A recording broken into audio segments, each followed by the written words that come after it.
repórter KTO Diogo Rossi. O time ideal do Grêmio está voltando, Diogo Rossi. Bom dia. Bom dia, ou não. Ou não. Esta é a pontuação. Mais perto de sim ou mais perto de não? Mais perto do que dá, viu, Benfica? Mas vamos por partes, como diria o outro. Qual foi a última vez que você ouviu a seguinte escalação? Adriel, Fábio, Bruno Alves, Kahneman, Reinaldo, Carbajo, PP, Bitelo, Cristaldo, Vina e Soares. Sabe o que eu estava pensando naquele jogo contra o Ipiranga lá em Erechim, primeiro jogo da semifinal, mas naquele jogo o Grêmio já não começou com desfalque? Não foi naquele jogo. Não foi esse jogo. Te dá mais uma chance. E aquele jogo, olha só, a minha memória, foi dia 19 de março, se não estou enganado. Olha quanto tempo faz. Me dá mais uma chance, Diogo Rossi? Só mais uma. Só mais uma chance, cara. Não tá tão longe, Benfica. Ferroviário, Copa do Brasil? 16 de março de 2023.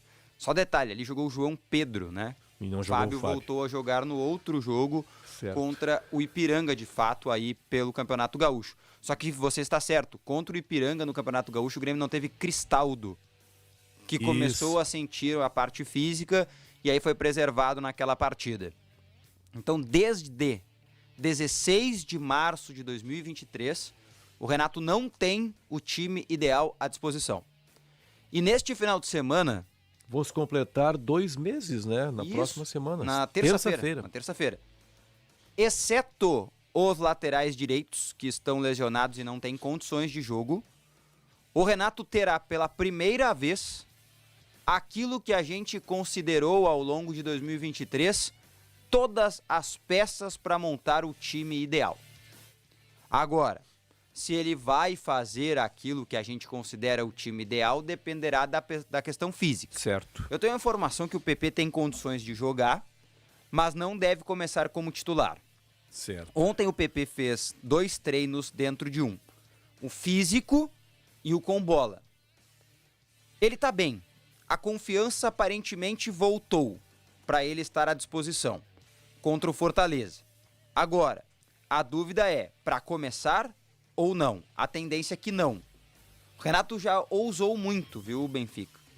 Na última partida contra o Palmeiras, 3 jogadores voltando de lesão começaram a partida. Aliás, bem criticado por isso o Renato. Exatamente. Né? E, na verdade, não só criticado, mas espantou, porque não é uma característica do Renato. Isso. Desde que o Renato assumiu o Grêmio lá na passagem, a última de 5 anos, né, que é a passagem gloriosa de vários títulos, ele sempre preferiu que os jogadores voltando de lesão voltassem no banco e depois entrassem no time.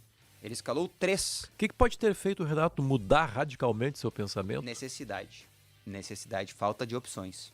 Falta de opções, com certeza absoluta. Com certeza absoluta foi o que me disseram. O Renato não tem opções. Não tem.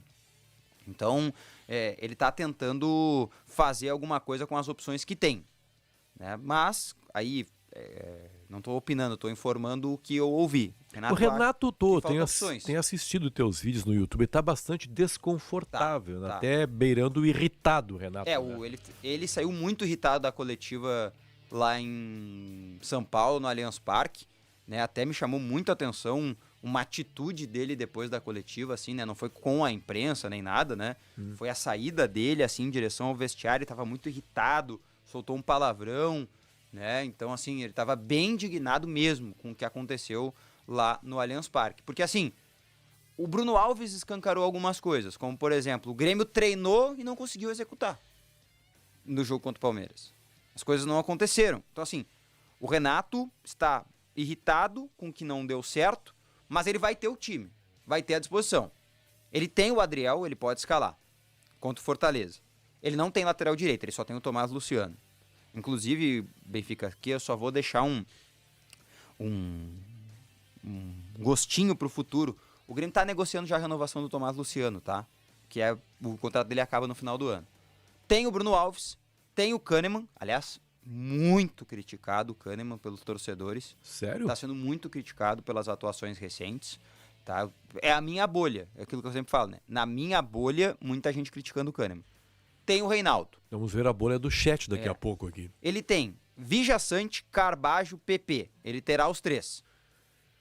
Ele terá o Bitelo, ele terá o Cristaldo, ele terá o Vina e ele tem o Soares de volta. Né? O Soares que foi preservado por sua própria decisão no duelo contra o Palmeiras. Detalhe, viu, Benfica? O Vina está pendurado. Pode perder o Grenal se tomar cartão amarelo contra o Fortaleza. E eu já vou avisar aqui de antemão pro torcedor do Grêmio aqui, já vou deixar dito. Já pode até anotar aí onde tu quiser. Grêmio e Atlético Paranaense lá na Arena da Baixada. Esqueçam Soares, Vina, esqueçam esses jogadores, eles não vão jogar. Pelas mesmas razões, gramado sintético. Exatamente, e pela sequência de jogos. E porque tem o Cruzeiro na sequência pela Copa do Brasil, jogo de volta. Diogo, eu vou te fazer uma pergunta aqui que é cara de apito final, não é cara de atualidades esportivas, primeira edição, mas eu não posso deixar de fazer essa pergunta. O Renato falou domingo passado contra o Bragantino, naquele empate em 3-3, que precisava de jogadores de velocidade. Perfeito. O Grêmio segue o mesmo time com características lentas, de algum modo, né? No meio de campo, ali. Não pode o Vina já ser sacado, o Grêmio ter um pouco mais de velocidade contra o Fortaleza? Eu vi o jogo do Fortaleza ontem, tecnicamente não foi um jogo bom, mas a velocidade do Fortaleza, meu Deus do céu, cara. Pode, viu, Benfica? Mas assim, não tem nenhum indício de um momento que isso possa acontecer. A não ser o discurso do Renato mesmo, né? Sim. Ele já deu esse discurso aí, então eu acredito nessa possibilidade. Tá bem. Não, eu tô preocupado com a mecânica do Grêmio, né? O Grêmio está sendo envolvido por times velozes. O Bragantino é um time veloz, o Palmeiras nem precisa dizer, e o Fortaleza também é. Ou seja, haverá alguma dificuldade, o Grêmio precisa ter uma recomposição. Mas como falei, isso é papo para desenvolver com mais tempo no apito final.